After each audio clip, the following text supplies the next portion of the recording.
The ship appeared on the scanner like a ghost. Kethvari stared at the screen with all 6 of his eyes. He had worked as senior archivist on the Velanthos survey vessel 9 for 20 cycles.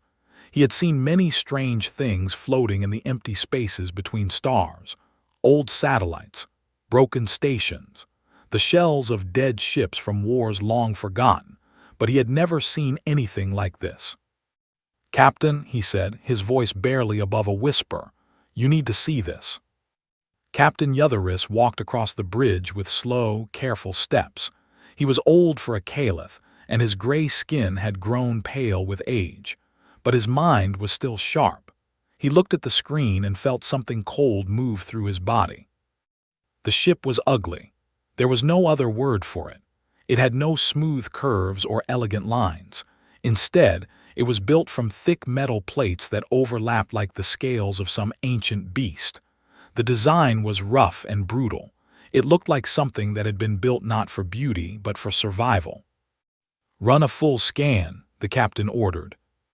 Navigator Priel moved her 4 delicate hands across the control panel. She was young and nervous, fresh from the academy. This was only her 3rd mission in deep space. She had never expected to find anything interesting on a simple charting run. The results came back quickly, and when they did, the entire bridge fell silent. "This cannot be correct," Priel said. Her voice was shaking. "The computer must be broken." But Kethvari checked the readings himself, and he knew the computer was working perfectly. The numbers were real, and they were terrifying. The atmosphere inside the strange ship was a Class III hazard. This was the highest danger rating in the galactic classification system. Class III meant that the environment was so deadly that no known species could survive in it without heavy protection. The oxygen level was 21%. Oxygen was a corrosive gas. In high amounts, it could burn through metal and destroy living tissue. Most species needed only 2 or 3% to breathe. 21% was poison. The nitrogen level was 78%, and there were traces of other compounds that the computer could not identify. Some of them were toxic, others were simply unknown. But the worst reading was the gravity. 9.8 meters per second squared, Kethvari read aloud. His scales had turned pale with fear. "That is almost 3 times our standard gravity." Captain Yutharis gripped the railing to steady himself. He tried to imagine standing in such a place. His bones would snap, his organs would be crushed, he would die in seconds. "No species in the galactic database can survive these conditions," the computer announced in its calm, mechanical voice. "This environment matches theoretical models for a Class III Deathworld." Everyone on the bridge knew what a Deathworld was. They were planets so dangerous, so hostile to life, that evolution there produced monsters, creatures that could survive fire and ice, predators that never stopped hunting, beings that ate poison and drank acid. Deathworlds were rare. Most of them had no intelligent life. The few that did were classified as extreme hazards, and all contact with them was forbidden. "The ship is dead," Captain Yutharis said after a long pause. "Whatever species built it, they are clearly gone. Nothing could survive in there for long." "Should we report this to the consortium?" Priel asked. The captain thought about it. Finding a Deathworld ship was a major discovery. It could bring fame and recognition to their crew. Scientists would want to study it. Museums would want to display it. This could be the greatest find of his career. "No," he said finally. "We will investigate first. If there is something valuable inside, I want us to be the ones who find it." He turned to look at his crew. There were 37 of them on this ship. Most were Yulani like Kethvari, with their thin bodies and shimmering scales. Others were Caliph like himself, tall and gray and patient. A few were from smaller species that preferred to stay in the background. "I need a boarding party," the captain announced. 5 volunteers, full hazard suits. We go in, we document everything, and we get out. No unnecessary risks. Kethvari raised his hand. He was scared, but he was also curious. That was the curse of being an archivist. The need to know always won against the fear of finding out. 4 others joined him. Dr. Shevel, the xenobiologist, wanted to study any organic remains. Chief Engineer Morvan hoped to examine the ship's technology. 2 security officers, Tolek and Bryn, would provide protection in case of unexpected dangers.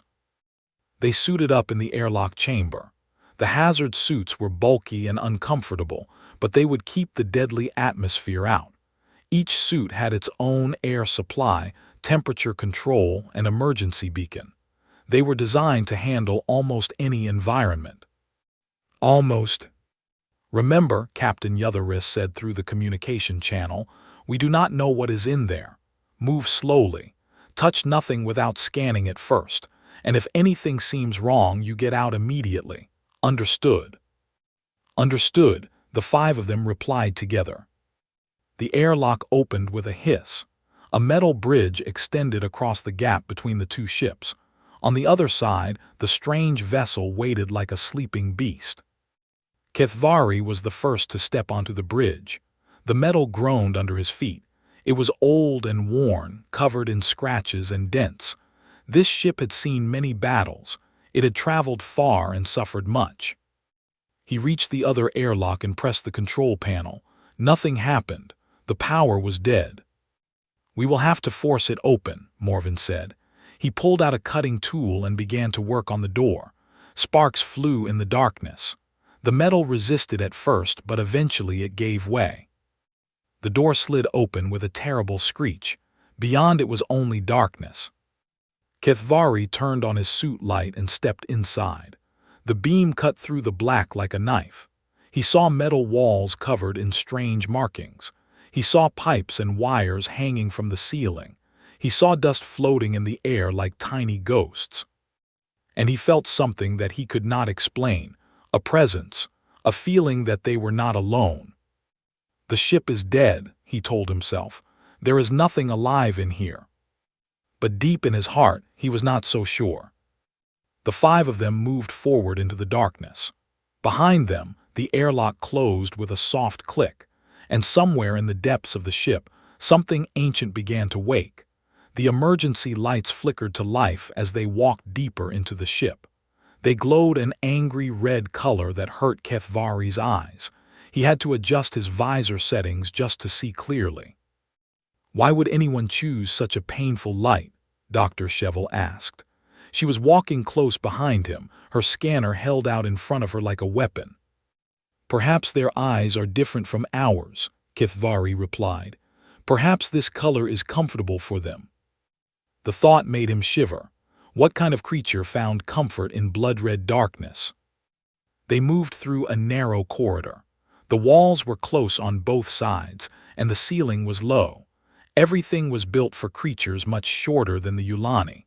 Kethvari had to bend his long body just to fit through some sections. Chief Engineer Morvan stopped at a panel on the wall. He wiped away the dust and studied the markings underneath.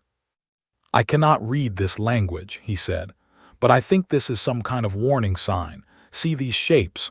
They look like danger symbols. The shapes showed a circle with lines coming out of it.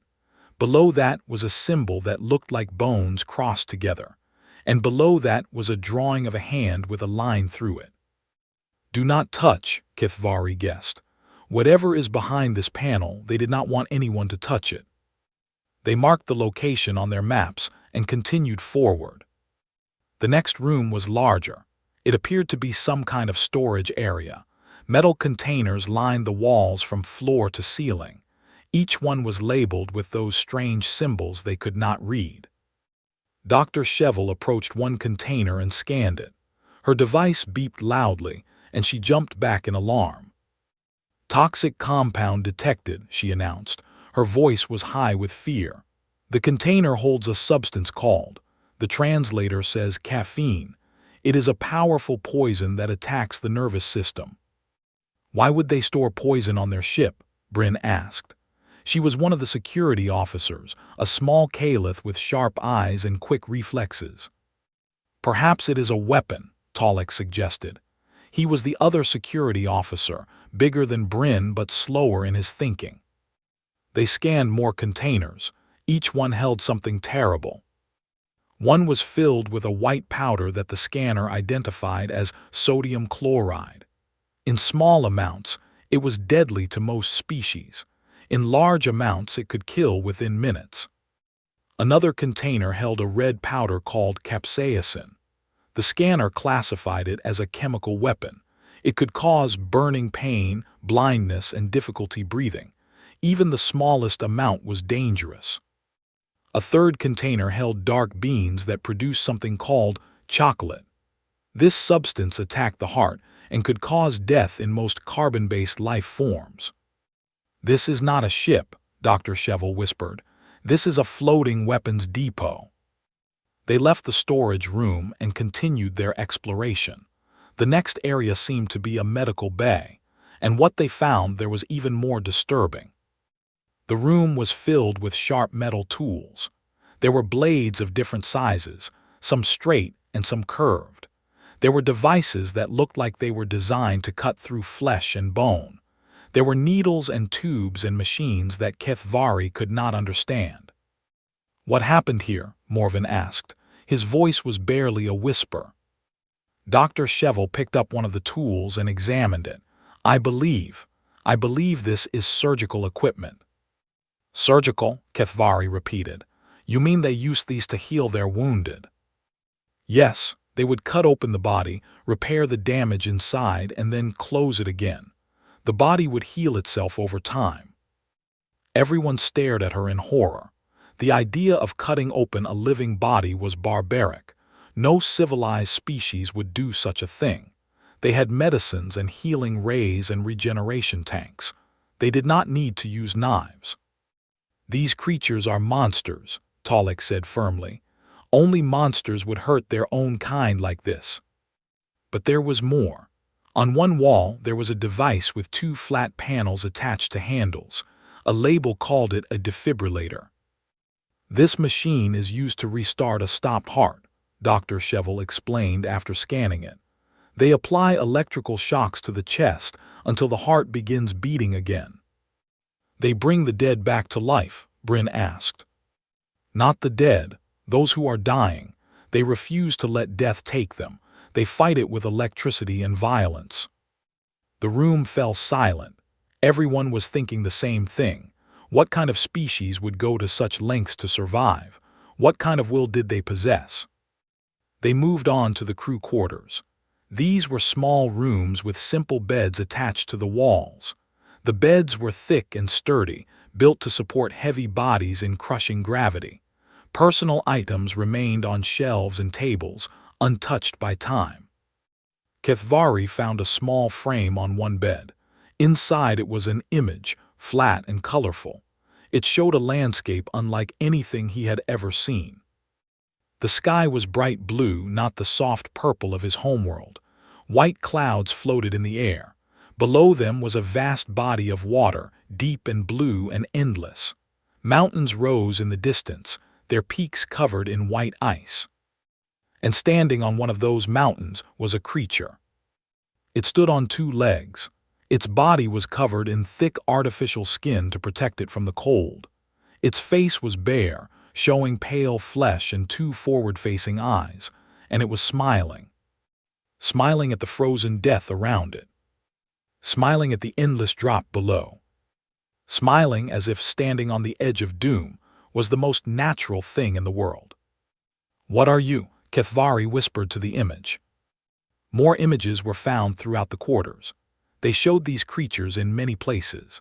Some showed them swimming in deep water filled with dangerous animals. Others showed them climbing tall structures made of rock and metal. Some showed them running through forests or crossing vast deserts or standing in the middle of storms. In every image they were smiling. "They do not fear death," Dr. Shevel said softly. "They seek it, they challenge it, they laugh at it." A sudden sound made everyone freeze. It came from deep within the ship, a low humming noise like a machine waking from sleep, then a series of clicks, then silence. "What was that?" Bryn asked, raising her weapon. Before anyone could answer, the lights changed. The angry red color faded to a softer white, and a voice echoed through the corridors. It spoke in a language they could not understand. The words were fast and strange, full of sounds that their translation devices struggled to process. But slowly, word by word, the meaning became clear. Cryogenic revival sequence initiated. Crew awakening in progress. All personnel report to stations. Kithvari felt his blood turn cold. "The ship is not dead," he said. "And neither is the crew," Morven added. Somewhere in the darkness ahead, metal doors were opening. Frozen bodies were warming. Eyes that had been closed for 18 cycles were beginning to open. The monsters were waking up. And the boarding party was trapped inside with them. Chief Engineer Morven was the first to see one. He had separated from the group to examine a power junction. The humming sound was coming from that direction, and he wanted to understand what was happening. His curiosity was stronger than his fear. This would prove to be a mistake. The corridor was dark. His suit light created a small circle of brightness in the endless black. Pipes ran along the ceiling, dripping with condensation. The floor was covered in frost that crunched under his feet. Then he heard breathing. It was slow and heavy, like a large animal waking from a deep sleep. Morven stopped walking. He held his breath and listened. The sound was coming from a door marked CRYOB 7. The door was open. Morven raised his light and pointed it at the opening. For a moment he saw nothing, just darkness and fog rolling out like smoke. Then a shape appeared in the mist. It was tall, taller than him, and he was considered large for a Caliph. It moved on two legs with a strange, balanced walk. Each step was confident and sure, even in the terrible gravity that should have crushed it. The creature stepped into the light. Morven saw a face. It was flat and strange, with smooth skin the color of dark earth. Two eyes looked at him from beneath a heavy brow. They were forward-facing like a predator's eyes. They were focused and sharp and missed nothing. A mouth opened below those eyes. White teeth appeared in neat rows. The creature spoke.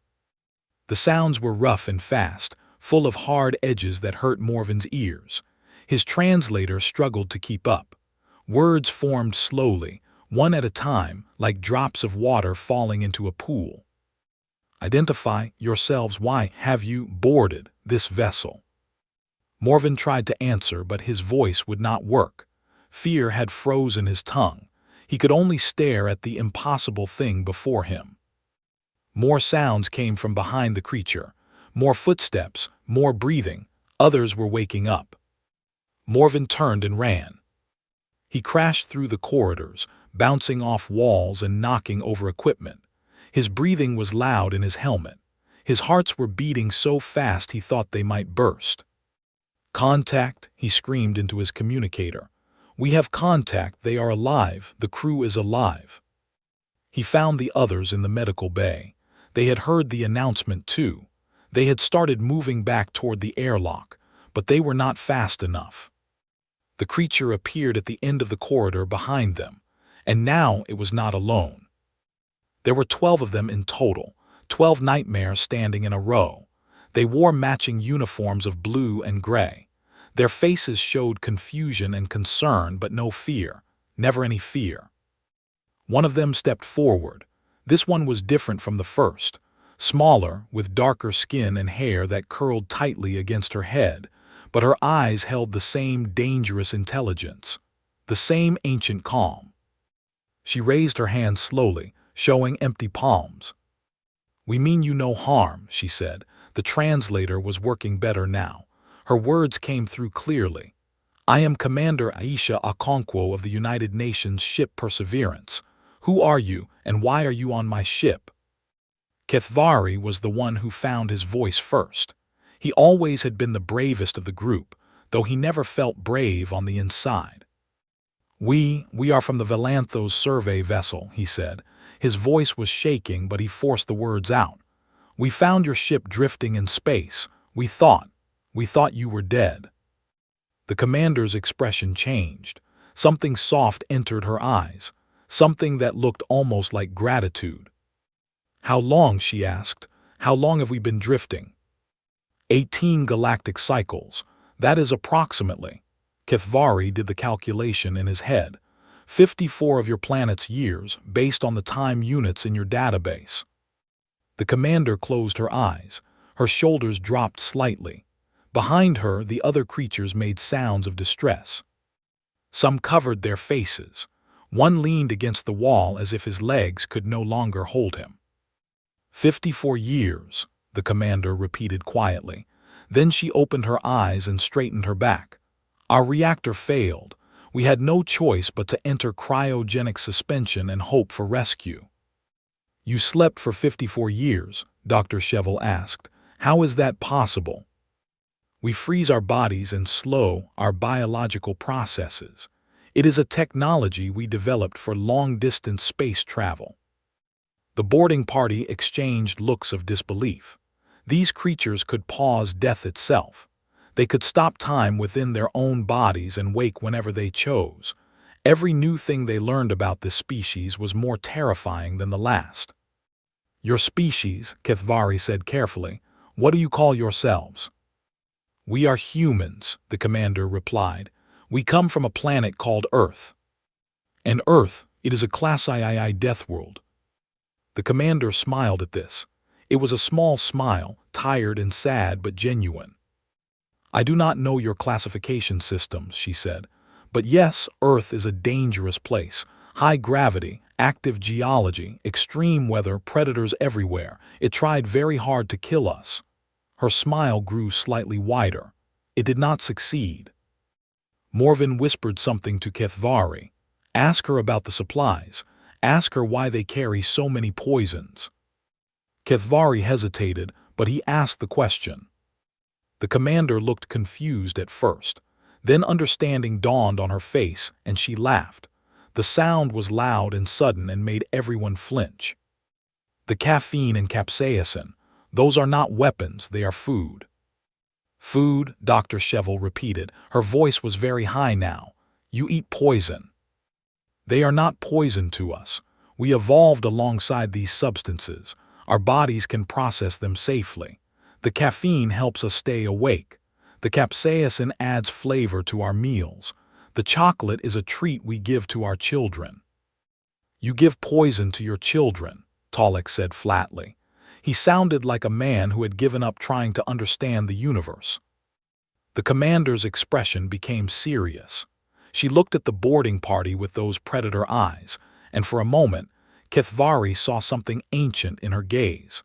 Something that had survived millions of years of evolution on a world that offered no mercy. I understand that we must seem strange to you, she said, perhaps even frightening, but I promise you we are not monsters. We are explorers just like you. We left our planet to seek out new life and new civilizations. We wanted to find others in the emptiness between stars. She paused and looked at her crew. They were still recovering from the shock of waking, still trying to understand that 54 years had passed in what felt like a single night. We never expected to find anyone, she continued. We thought we were alone in the universe. We thought that the silence of space meant that no one else existed. She turned back to Kithvari, and in her eyes he saw something he had not expected. Hoping. But you are here, she said. You found us, which means we are not alone after all. Kithvari did not know what to say. He had come to this ship expecting to find the remains of monsters. Instead, he had found something much more complicated. He had found beings who were terrifying and strange and completely alien, but who also felt loneliness, who also searched for connection, who also looked at the stars and wondered. No, he said finally, you are not alone, not anymore.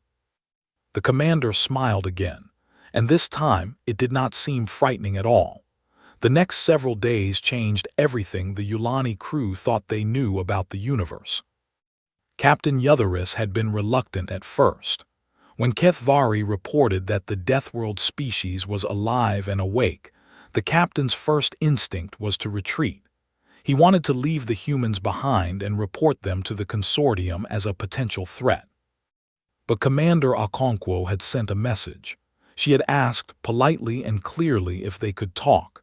She had explained that her crew was stranded and their ship was damaged beyond repair. She had asked for help. And she had said, please. That word, more than anything else, convinced the captain to stay. Monsters did not say please. Monsters did not ask. They took.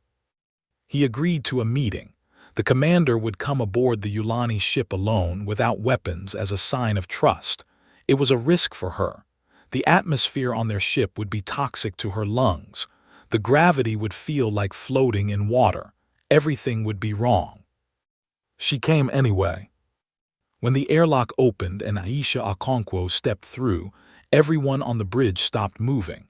She was wearing a breathing mask connected to a small tank on her back.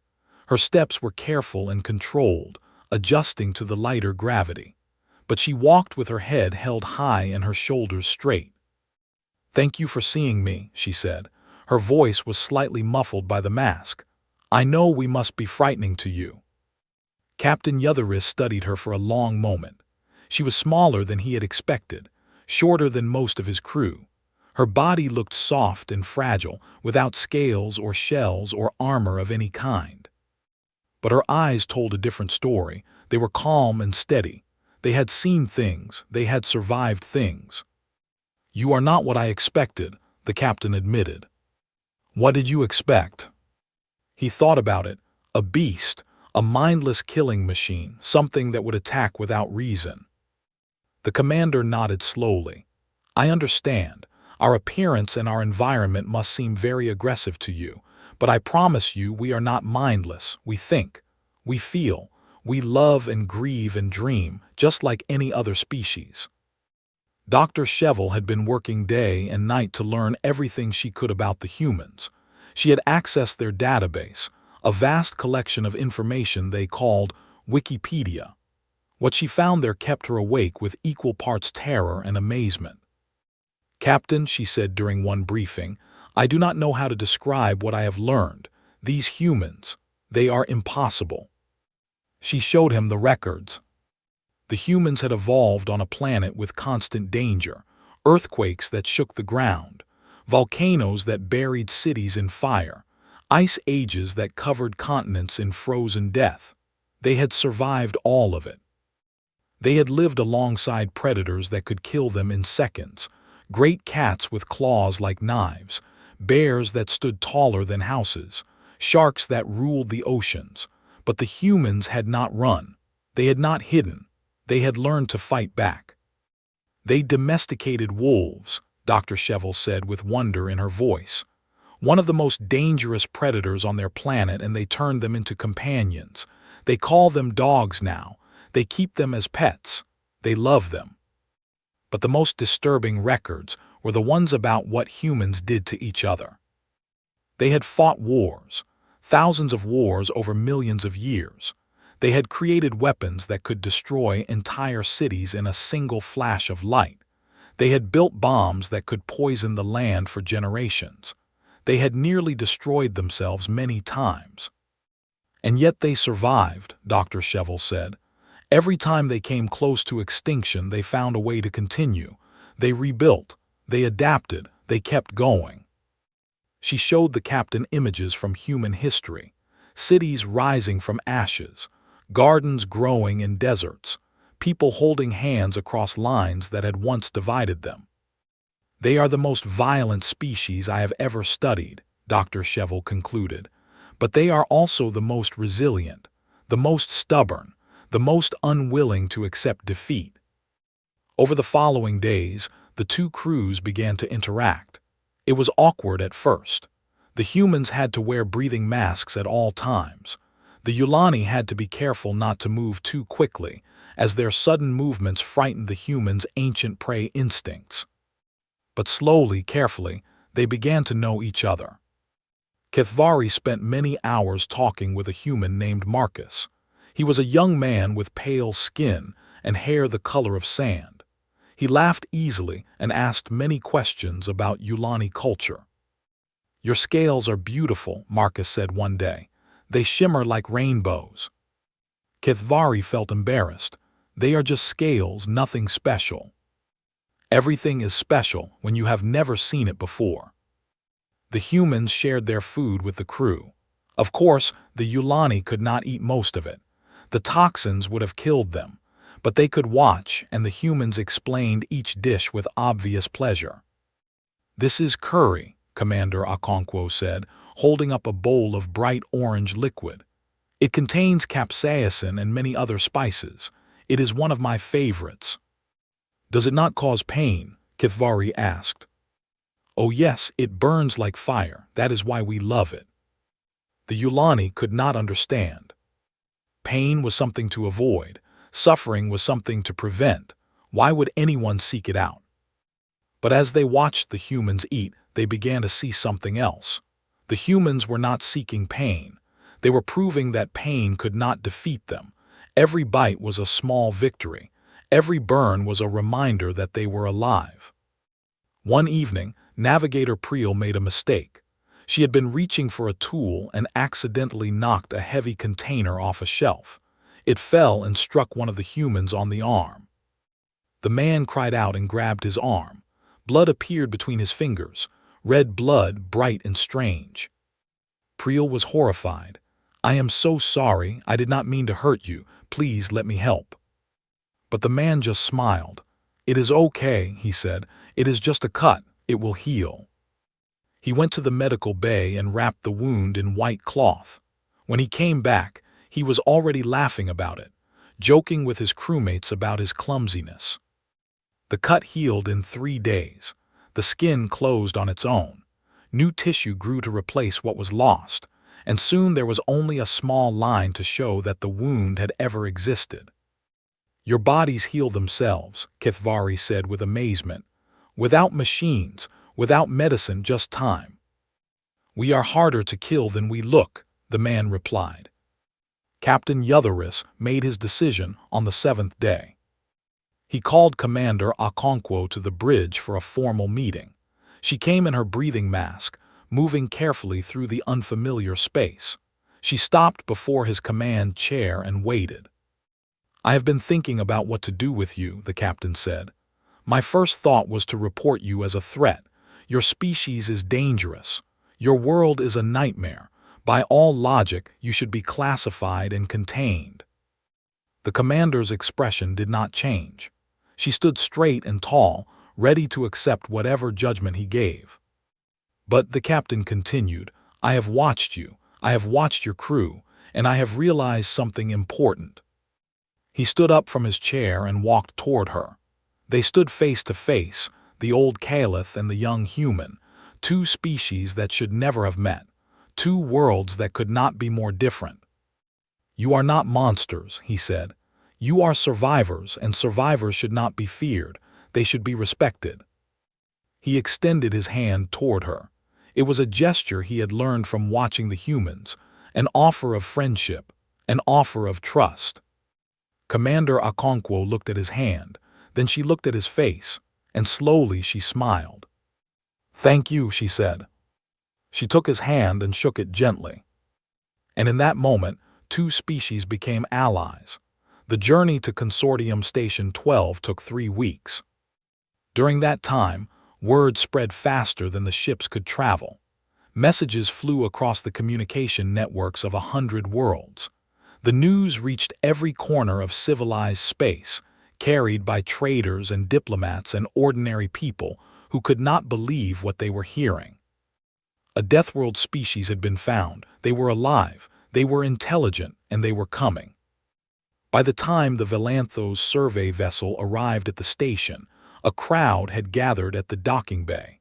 Thousands of beings from dozens of species pressed against the viewing windows. They wanted to see the monsters with their own eyes. Commander Okonkwo stood at the airlock door with her crew behind her. They had cleaned their uniforms and combed their hair. They had practiced their greetings in the 3 most common galactic languages. They had prepared themselves as best they could. but nothing could truly prepare them for this moment. "Are you ready?" Captain Yutheris asked through the communication channel. Okonkwo took a deep breath. The mask filtered out the toxic air of the station, making each breath taste of metal and plastic. She was tired and scared and very far from home. But she was also excited.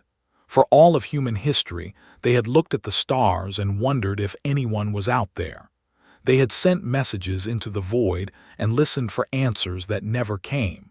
They had felt alone in a universe too large to comprehend. Now that loneliness was about to end. "We are ready," she said. The airlock opened.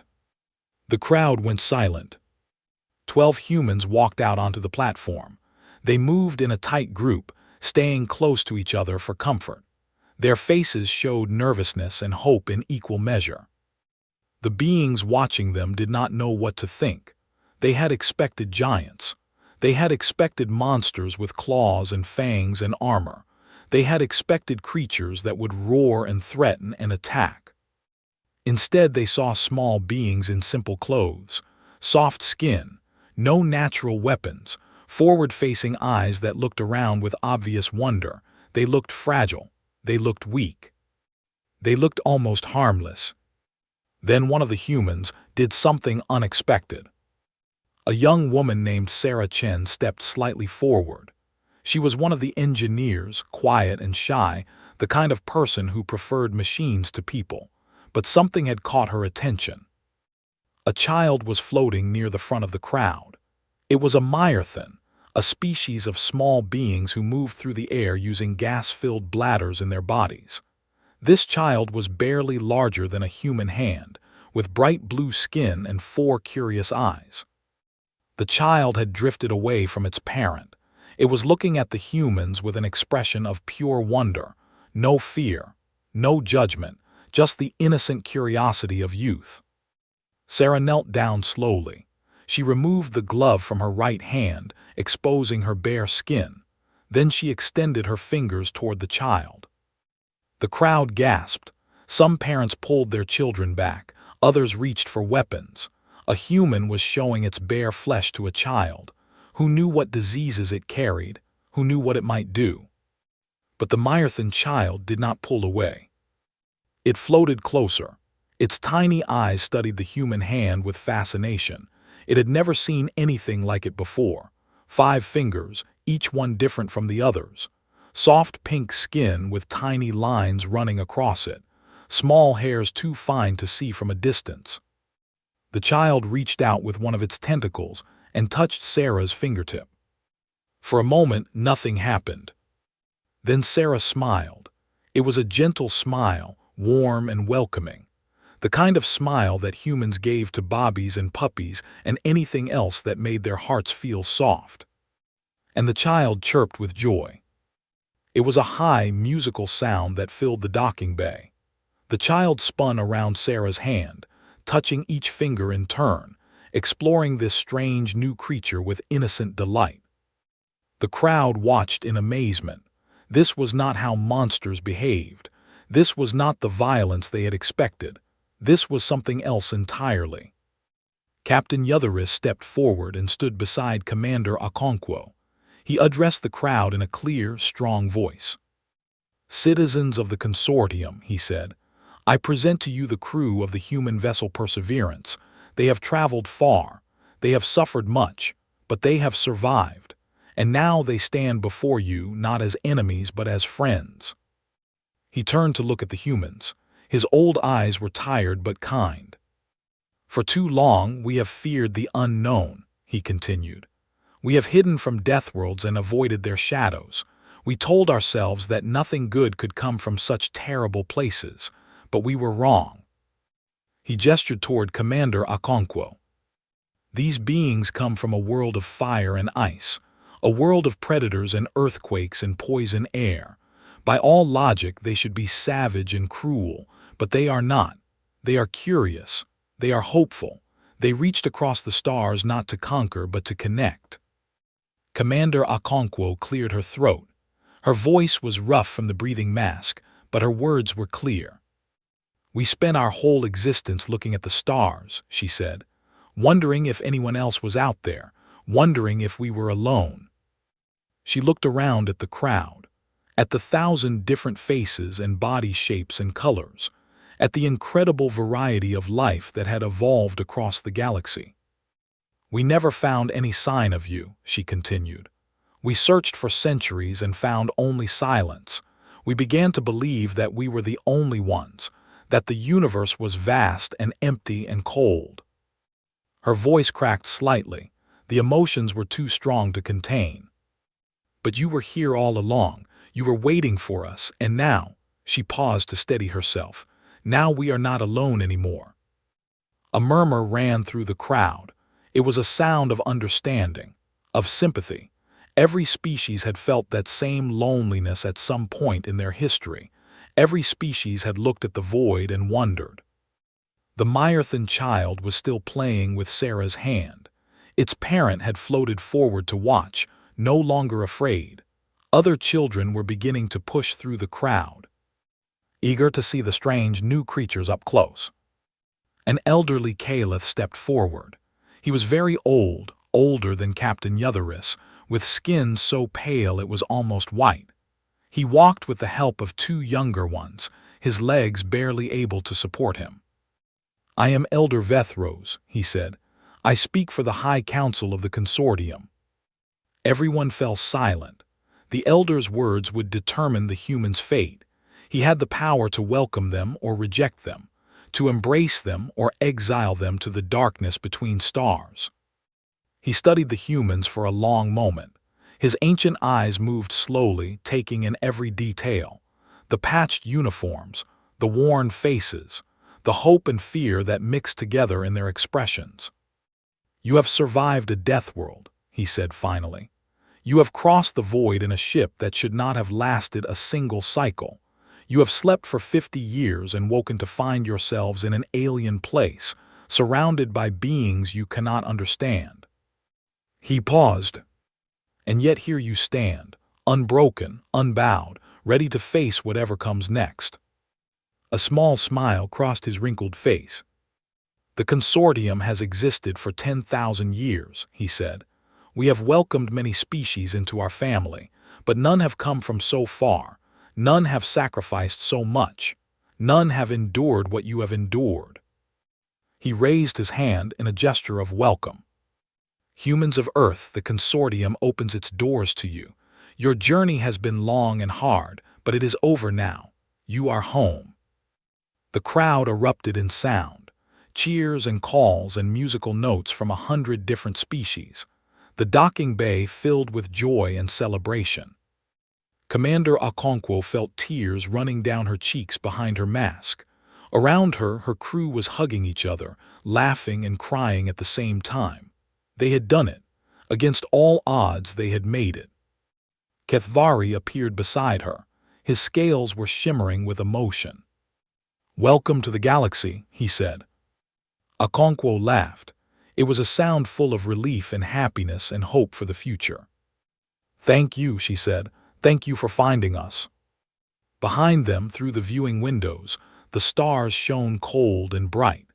They stretched out forever in every direction, countless points of light in the infinite dark. And for the first time in human history, those stars did not seem empty. They seemed full of possibility. The humans had arrived, and nothing would ever be the same again.